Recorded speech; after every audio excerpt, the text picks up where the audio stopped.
Hello dear children, welcome to the lectures hosted by Zeta Institute of Science. I am Jitin sir and I am here to teach you guys physics. जैसे आप जानते हैं we are dealing with a topic called as gravitation. Gravitation में अब तक हम लोग ने gravitational intensity के बारे में सीख लिया है. अब हम आगे सीखने वाले हैं gravitational potential के बारे में. Now speaking about potential, potential basically क्या होता है? बच्चे लोग ध्यान देना, अगर आप लोगों का electrostatics हो चुका है, electrostatic potential पता है, electrostatic field पता है, तो same concept यहाँ पर use किया जाता है. Okay, so जैसे कि electric intensity है फोर्स पर यूनिट चार्ज, तो ग्रेविटेशनल इंटेंसिटी होता है फोर्स एक्सपीरियंस्ड पर यूनिट मास. बस चार्ज के जगह पे आपको मास डालना है, that is the only difference. Okay, आप फॉर्मूले भी अगर देखेंगे ना, काफी सिमिलर फॉर्मूले होते हैं. फोर्स, इलेक्ट्रोस्टैटिक फोर्स का एक्सप्रेशन होता है k q1 q2 upon r square. तो ग्रेविटेशनल फोर्स का एक्सपीरियंस होता है k के जगह पे g डालना है, q के जगह पे m डालना है. So it becomes g m1 m2 upon r square. So हर जगह चार्ज के जगह पे मास, k के जगह पे q डाल देंगे तो इलेक्ट्रोस्टैटिक का जो भी कॉन्सेप्ट है यहाँ पर ग्रेविटेशन में फिट हो जाता है. तो स्पीकिंग गोइंग फॉरवर्ड, हम लोग यहाँ पर ग्रेविटेशनल पोटेंशियल की बात करने वाले हैं. ग्रेविटेशनल पोटेंशियल बेसिकली क्या होता है? अब इमेजिन कीजिए आपके हाथ में एक पॉइंट मास है. ये पॉइंट मास आपका अभी हाल फिलहाल ऐसा एक पोजीशन पे है जहां पर उसको कोई और मास खींच नहीं रही है. आप तो जानते हैं कि हमारे आजू बाजू में कहीं पर भी कोई भी मास आए तो दूसरा मास उसको खींच सकती है, because gravitational force of attraction का रीच इनफाइनाइट डिस्टेंस तक जाता है, इन्फिनिटी तक जाता है. मैंने क्या बोला अभी? इन्फिनिटी तक जाता है. मतलब इन्फिनिटी के आगे अगर डिस्टेंस है तो वहां पर इन्फ्लुएंस नहीं कर सकता. तो अगर आप चाहते हो एक पॉइंट मास को ऐसे एक पोजीशन पे रखना है जहां पर दूसरा कोई इसको इन्फ्लुएंस ना करे, तो आपके पास एक ही ऑप्शन है कि भाई उसको सीधा इन्फिनिटी पे भेज दो. अगर वो इन्फिनिटी पर रहेगा तो उसको कोई इन्फ्लुएंस नहीं करेगा. सो मान लीजिए ये अपना इन्फिनिटी है, ये अपना इन्फिनिटी है. ये इन्फिनिटी से मैं पॉइंट मास को लेके आ रहा हूं. मान लीजिए यहां पर एक पॉइंट मास रखा हुआ है, या फिर बहुत सारे पॉइंट मास है. हाल फिलहाल में एक पॉइंट मास कंसिडर कर रहा हूं. ये पॉइंट मास है. आप इसको इधर से खींच के लेके आएंगे तो ऑब्वियसली इसको इसके नजदीक, फॉर एग्जांपल मान लीजिए उधर से लेकर इधर तक लेके आना है. उसको लेके आने में आपने कुछ तो वर्क कर दिया, उसको मतलब उसके ऊपर कुछ ना कुछ तो काम किया है आपने. सो जो भी वर्क आप करते हो वहां से लेकर यहां तक लेके आने में पर यूनिट चार्ज, जितना भी, सॉरी चार्ज नहीं मास, मैंने बोला ना इलेक्ट्रोस्टैटिक और ग्रेविटेशन दोनों एक दूसरे से कनेक्टेड है. सो वर्क डन पर यूनिट मास, तो एक मास को लेके आने में आपने जितना भी वर्क किया होगा पर unit mass, that concept of work done per unit mass is called as gravitational potential. I believe I'm very much clear. So gravitational potential is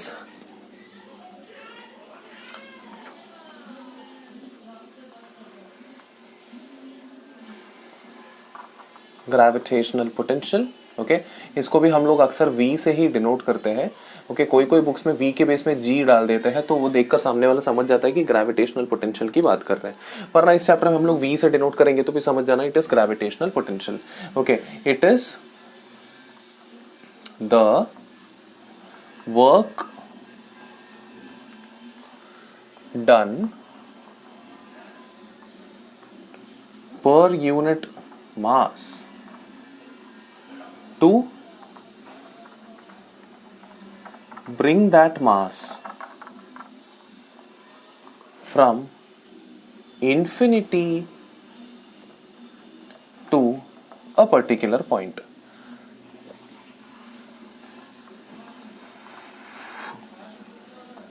work done per unit mass. So जो mass को हम खींच के लेके आ रहे हैं उसको हम लोग बुलाते हैं टेस्ट मास. इसको बुलाते हैं टेस्ट मास. ओके, इसका SI यूनिट जो होती है वो जूल पर केजी करके हम लोग उसको डिफाइन कर सकते हैं. Not a big deal. Okay, ठीक है, ये पोटेंशियल का बेसिक डेफिनेशन होता है. ओके, अब इमेजिन कीजिए, ठीक है भाई आपने जो बोला उसके हिसाब से तो सही ही बोला आपने. अब इमेजिन कीजिए आपके सामने यहां पर ये एक मास है जिसको मैं टेस्ट मास बोल रहा हूं. ये एक पाथ है जो सीधा इन्फिनिटी तक जा रही है. इन्फिनिटी से खींच के लेके आना है हमारे, किसको लेके आना है भाई? जो मास है उसको लेके आना है. सो मान लीजिए उस मास को यहां तक लेके आना है. Okay, so this is the distance r तक लेके आना है. सो इन्फिनिटी पर जब था तब ये उसको अट्रैक्ट नहीं कर रहा था तो फोर्स 0 था. जब जितना मैं नजदीक लेके आऊंगा उतना ही ज्यादा इसका फोर्स ऑफ अट्रैक्शन है. So what I am trying to say कि वर्क डन का एक्सप्रेशन फोर्स इनटू डिस्प्लेसमेंट होती है provided force should be constant. Force अगर वेरिएबल रहेगा तो it is integral of F with dx, ऐसा है आप जानते हैं.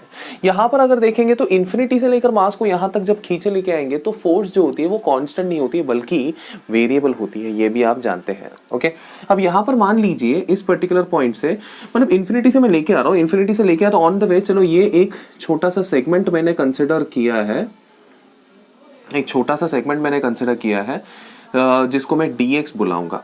ओके, सो ये एक छोटा सा डिस्प्लेसमेंट है, मतलब टेस्ट मास यहां पर पहुंचने के पहले आ रही थी, इंफिनिटी से आ रही है ऑन दी वे ये रास्ते में गिर गया. तो यहां से लेकर यहां तक जब मैं टेस्ट मास को, सेम टेस्ट मास को यहां से लेकर यहां तक जब मैं मूव करवा रहा हूं, मतलब पूरा लेके आने का ऑन द वे का छोटा सा एक डिस्प्लेसमेंट है. ये डिस्प्लेसमेंट में जब मूव करवा रहा हूं तो छोटे डिस्प्लेसमेंट में मेरा वर्क कितना होता है ये मैं पता करने की कोशिश कर रहा हूं. So let me name this point as O, this is point P, this is A, this is B. Actually A B को यहां पर भी लिख सकता हूं, this is A, this is B. Okay, so work done in displacing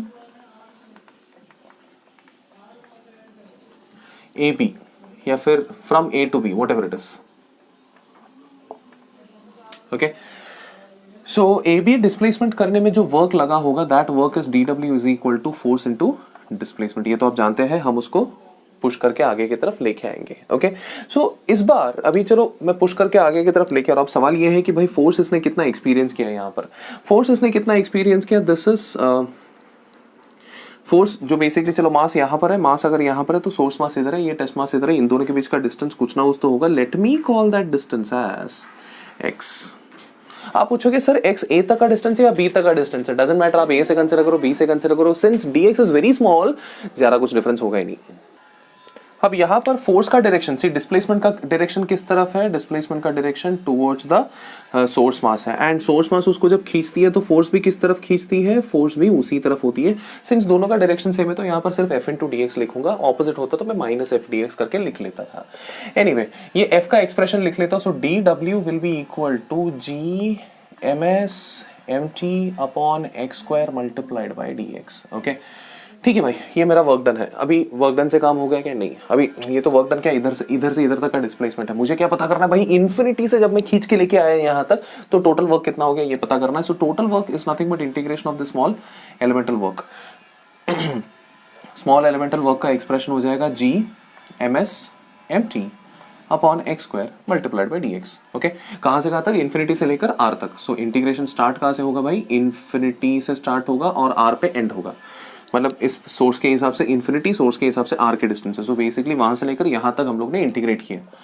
अब g ms mt ये तो कांस्टेंट है, बाहर निकलेगा.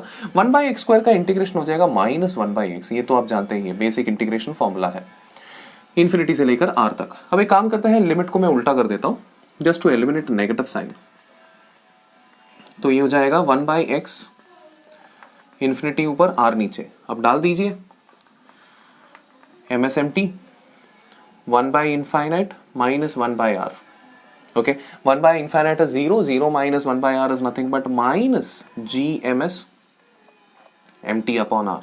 So this is the work done in bringing this particular charge empty charge from infinity to this particular point. And आप तो जानते हैं कि हम जितना भी वर्क करते हैं किसी भी बॉडी को एक सर्टेन पोजीशन से दूसरे पोजीशन तक लेके जाने में, जो भी हम वर्क करते हैं उसी वर्क को हम बोलते हैं we call that particular work. जितना भी वर्क कर रहे हैं वो उसके अंदर पोटेंशियल एनर्जी के फॉर्मेट में स्टोर होता है करके हमने सीखा है. सो इसमें से एक बात तो समझ में आ जाता है कि देयरफॉर मैं बोल सकता हूं that is potential energy stored in the system of two masses.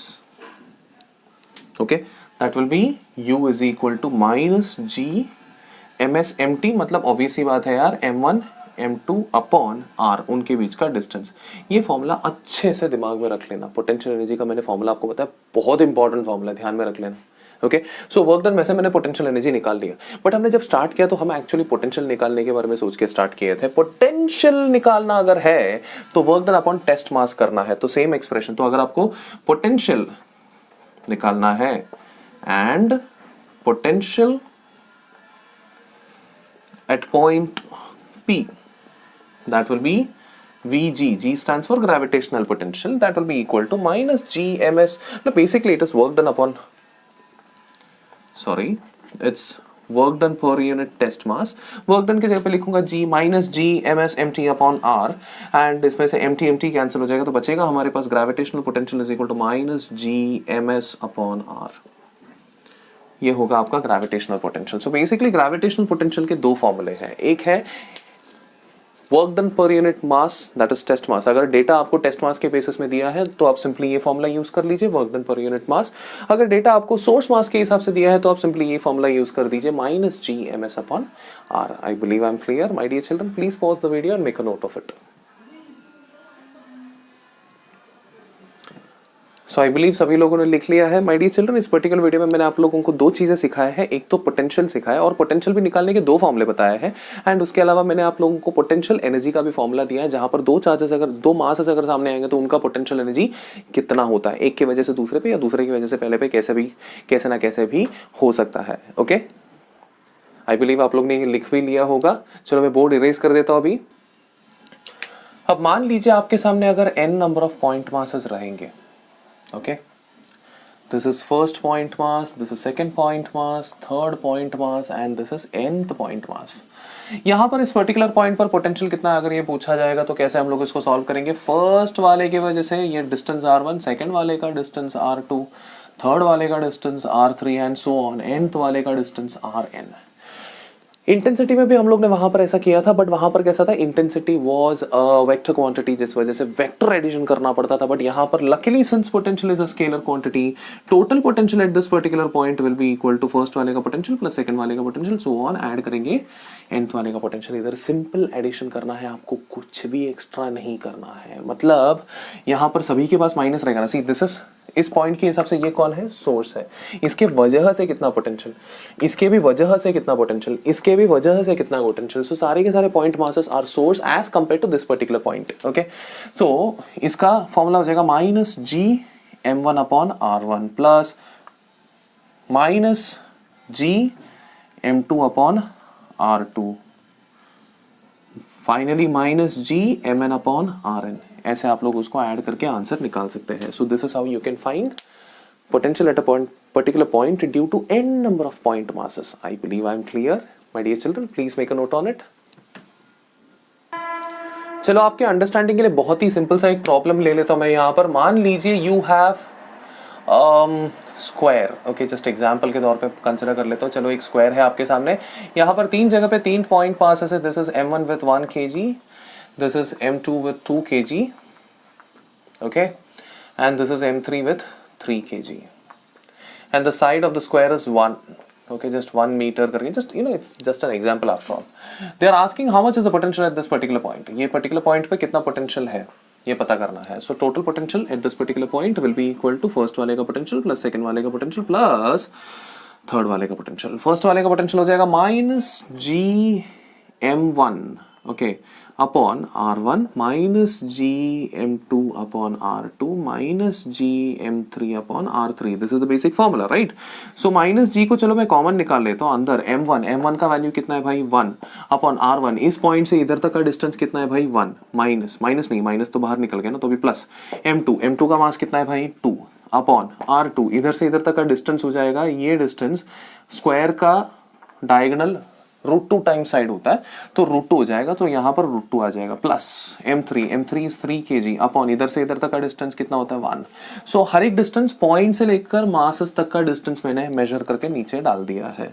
अब इसमें अगर कैंसिलेशन करेंगे तो यहाँ पर √2 आएगा, है कि नहीं। तो यहाँ पर क्या बचेगा हमारे पास माइनस G 1 + 3 is 4 प्लस √2।